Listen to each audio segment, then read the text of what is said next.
warahmatullahi wabarakatuh. Perkenalkan, nama saya Aulia Putri Aisyah. Kali ini saya akan membuat rangkuman, yaitu tentang mapel IPS.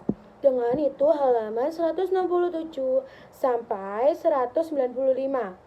Dan kali ini yang aku bahas yang pertama adalah, yang ke-1 adalah kegiatan ekonomi. Kenapa ya kegiatan ekonomi? Mari kita lanjut. Oke.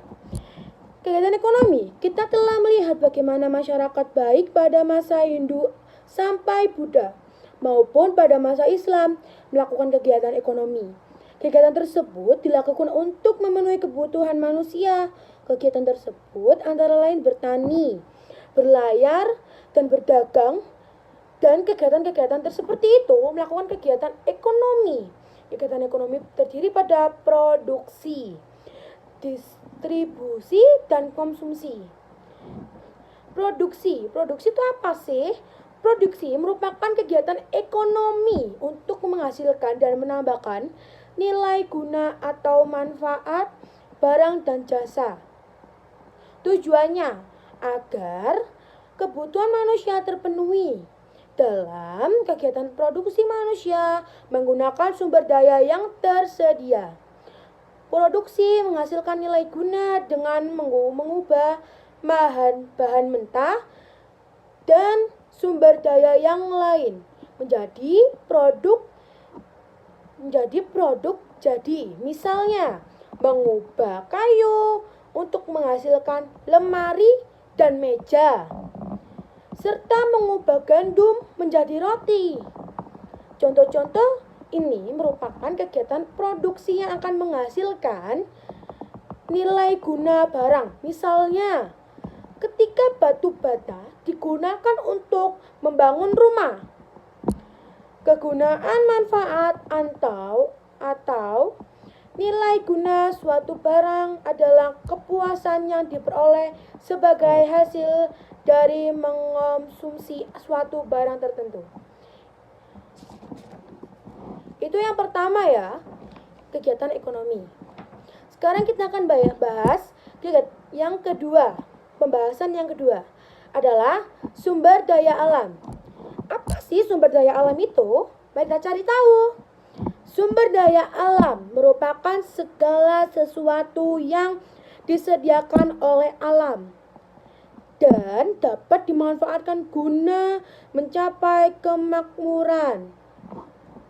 Sumber daya alam ini tidak hanya menyangkut lahan atau tanah, tetapi juga kekayaan alam di dalam tanah, seperti tambang dan mineral.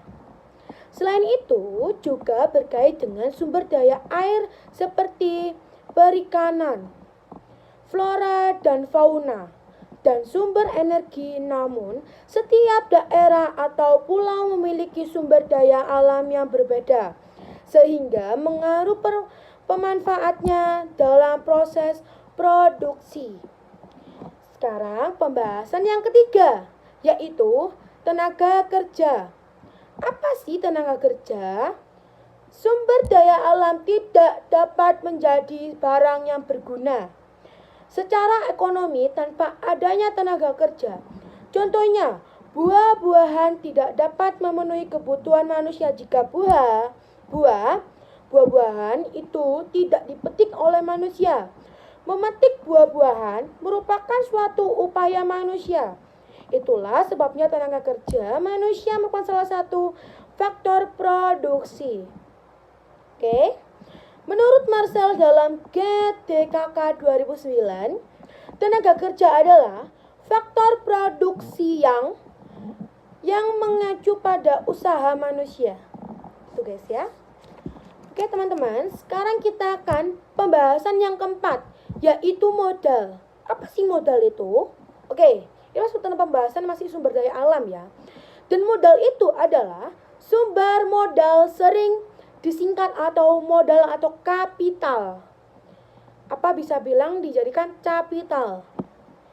Modal diperlukan untuk membuat pekerjaan menjadi lebih mudah. Itulah sebabnya orang-orang menciptakan mesin-mesin dan peralatan. Sebagai contoh, yang pertama, cangkul dan traktor. Untuk bertani, mobil, kereta api, kapal laut, dan pesawat terbang. Untuk transportasi, serta komputer untuk tugas administrasi. Mohon maaf ya, Mimin nggak bisa baca. Dan perhitungan yang rumit. Semua modal berfungsi untuk membantu kita menghasilkan barang-barang dengan lebih cepat dan dalam jumlah yang lebih banyak. Modal dapat berbentuk uang atau barang.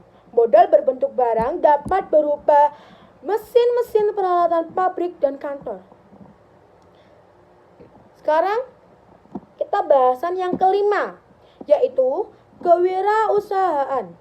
Kewirausahaan itu apa sih? Oke, kita membahasan kewirausahaan. Kewirausahaan merupakan usaha kreatif yang dibangun berdasarkan inovasi untuk menghasilkan suatu yang baru, memiliki nilai tambah bermanfaat, mencapaikan lapangan kerja, dan hasilnya berguna bagi orang lain. Soe Goto 2010. Orang yang mempunyai kemampuan berwirausaha disebut wirausahawan. Seorang wirausahawan adalah orang yang berani menanggung resiko untuk mencapaikan suatu yang baru dan menilai secara ekonomi. Seorang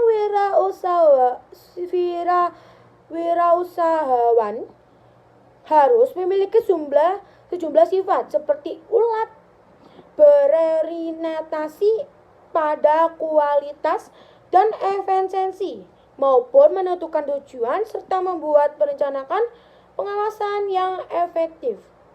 Sekarang kita pembahasan yang ke-6, yaitu distribusi. Apa sih itu teman-teman? Distribusi. Oke, mari kita cari tahu ya. Distribusi adalah kegiatan yang dilakukan oleh orang atau lembaga untuk menyampaikan barang atau jasa dari produsen kepada konsumen yang membutuhkan. Orang atau lembaga yang melakukan kegiatan seperti disebut distributor. Oke. Sekarang kita akan membicarakan konsumsi. Oke? Yang ke-7 yaitu konsumsi. Konsumsi ada kegiatan yang dilakukan oleh orang atau badan untuk menghabiskan atau mengurangkan nilai guna suatu barang atau jasa. Orang atau lembaga yang melakukan kegiatan konsumsi disebut konsumen. Contoh kegiatan konsumen yang menghabiskan nilai guna antara lain makan nasi, minum teh manis, dan mencuci kain dengan bubuk deterjen. Barang-barang seperti nasi, teh manis, dan bubuk deterjen akan habis nilai gunanya dengan konsumsi. Jika kalian ingin mengonsumsi lagi, barang tersebut diproduksi kembali. Oke, sekian dari saya. Terima kasih sudah menonton. See you teman-teman.